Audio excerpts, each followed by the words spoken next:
बिहार भारत के स्वर्णिम इतिहास की एक गौरवशाली भूमि है। इसी भूमि पर कभी भगवान महावीर और गौतम बुद्ध ने दुनिया को प्रेम और अहिंसा का मार्ग दिखाया था। ये कौटिल्य और सम्राट अशोक की भूमि है। ये आर्यभट्ट और शेरशाह सूरी की भूमि है। इसी भूमि पर गुरु गोविंद सिंह और वीर कुंवर सिंह जैसे परम वीर जन्मे और यहीं पर राष्ट्र कवि दिनकर और साहित्यकार रेण जैसे विद्वानों ने अपनी कलम से दुनिया को प्रेरित किया है। गंगा की धाराओं से सिंचित बिहार की भूमि ने आदिकाल से ही भारत की शान को बढ़ाया।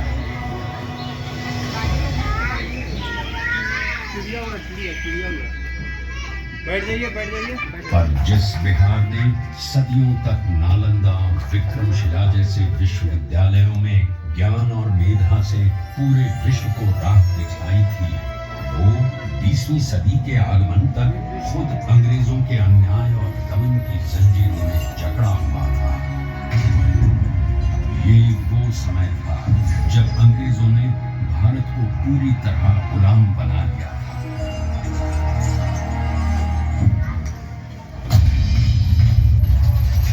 बिहार के चंपारण में भी अंग्रेजों का अत्याचार अपने चरम पर था।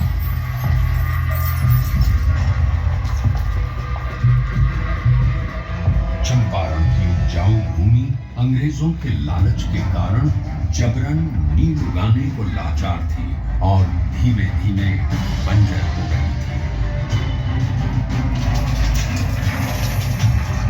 गोरी सरकार द्वारा लगाए गए लगान और अनेक प्रकार के करों के बोझ तले लाखों किसान बदहाल थे।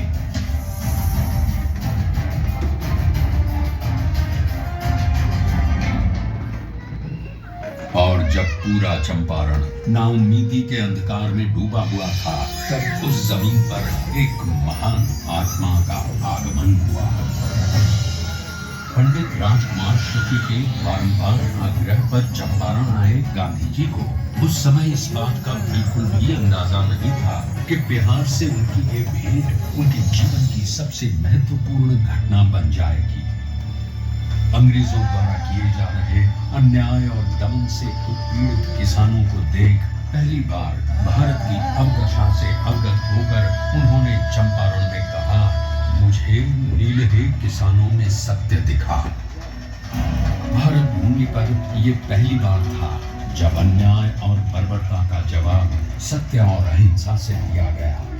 उनके नेतृत्व और सिद्धांत से प्रेरित होकर बिहार के सर्वश्री ब्रजकिशोर प्रसाद, अनुग्रह नारायण सिंह, डॉक्टर राजेंद्र प्रसाद, आचार्य कृपलानी, मजहरुल हक, राम नवमी प्रसाद, बाबू धर्मीधर प्रसाद आदि जैसे नेतागण भी इस आंदोलन में कूद पड़े।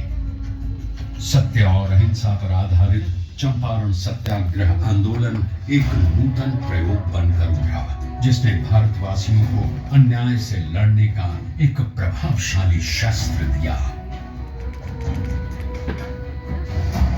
चंपारण सत्याग्रह के 30 वर्षों बाद लाखों सेनानियों के बलिदान और गांधी जी के नेतृत्व में हुए कई अहिंसक आंदोलनों के कारण भारत स्वतंत्र हुआ।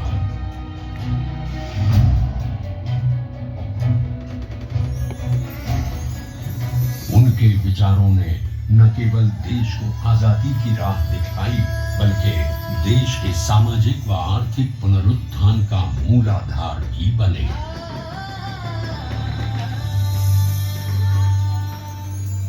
गांधी जी और उनके चिरंतन विचार आज भी बिहार के सामाजिक ताने बाने एवं शासन की धुरी हैं।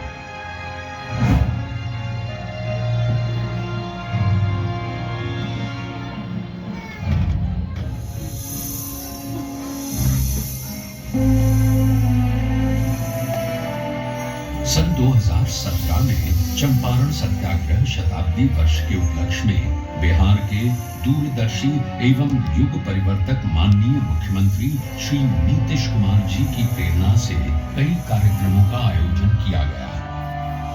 इसमें गांधी जी की स्मृति, उनकी विरासत, शिक्षा और ध्येय को जन जन तक पहुंचाया गया और शैक्षणिक एवं सरकारी नीतियों में गांधी दर्शन को प्रमुखता दी गई।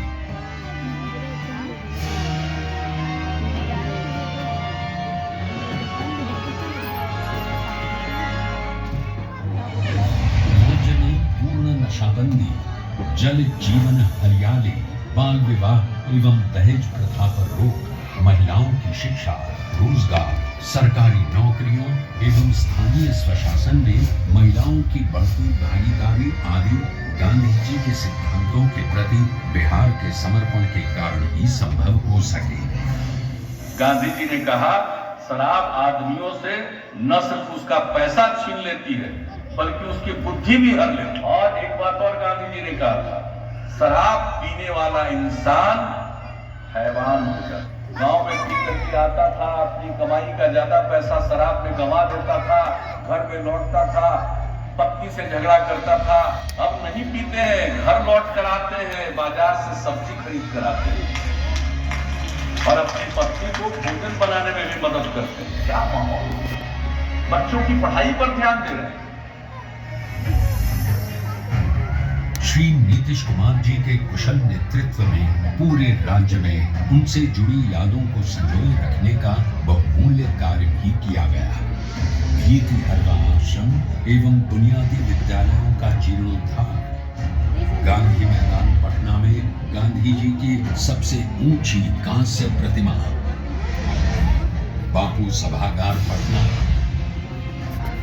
बापू परीक्षा परिसर, मोतिहारी और बेतिया बापू सभागारों का निर्माण आदि कई कार्य हुए हैं।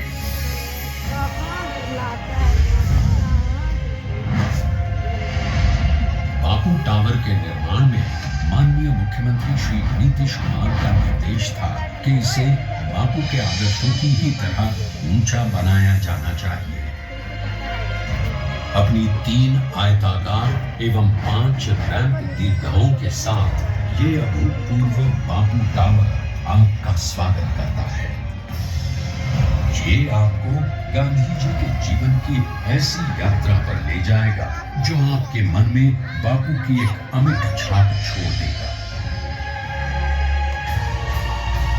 लोगों ने तय किया कि हम सब लोग गांधी जी के विचारों को लोगों तक अवगत कराएंगे। 10 से 15% भी नई पीढ़ी के बच्चे बच्चियों के मन में अगर गांधी जी के विचारों का आकर्षण पैदा हो गया और उसके प्रति उनके मन में समर्पण का भाव पैदा होगा तो ये समाज बदल जाएगा, देश बदल जाएगा। ये मेरा पूरा विश्वास है।